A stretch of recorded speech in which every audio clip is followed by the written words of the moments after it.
week 2 in the villa, and despite a slow start in the first week, it does feel like things are really starting to pick up, with more controversy brewing every day. However, there's something this season that has really been grinding my gears. Something is missing from the series. I never watched my series of Love Island, but I do feel like something is missing from this season and I can't put my finger on it. The way people described watching our season made it sound so addictive and differently entertaining, but I can't lie, I found myself a tad bored watching some of these episodes, and think it's just too slow-paced and quite repetitive. It baffles me that they keep using the same format for challenges, dates, dumping into new entries as the previous years, and makes it too predictable. You'd think they'd be able to come up with some fresh ideas. It just makes it seem like we all know what is going to happen next, and takes the excitement out of it all. I think they run the risk of losing the odds unless they spice it up. It also for me lacks personality diversity. I'm rarely sitting there laughing my head off or massively shocked, or jumping out of my seat by anything anyone is doing. It just seems like there's nobody standing out to really make this series an exceptional watch. And it's starting to bother me. Aren't we all rooting for Dr. Alex?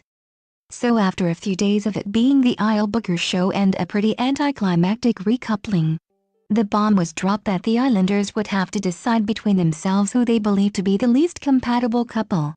Again, sticking to the same format as my year, I had a good insight into what the Islanders' thought process might be.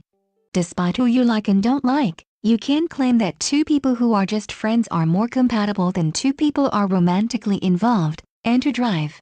I think the producers saw this coming too, which is why they put it down to a public vote this year. Alex, George and Samira Muddy. The producers don't want to see Alex go home because they want to show that Love Island isn't just about looks, and that personality and even people who really aren't typically suited to be on the show can still go the full distance. They knew the public would feel the same, so I think this was a way of the producers subtly guiding the show in the direction they wanted by using what they already knew about who the public was rooting for. And that is why Hayley Hughes and Charlie Frederick got the boot. Goodbye Hayley and Charlie. The public vote unsurprisingly saw Hayley and Charlie packing their bags and going home. I can't lie. I felt for Charlie. He was already becoming a good addition to the villa, and was coming out of his shell in a good way. It's just a shame he got coupled with Hayley, as she undoubtedly dragged him down during the stumping. Hayley on the other hand I was pleased to see leave.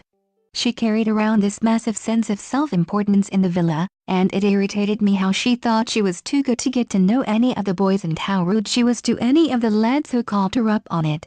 I can't imagine dating someone like that. It must have been hell for Charlie even for the few days he was with her.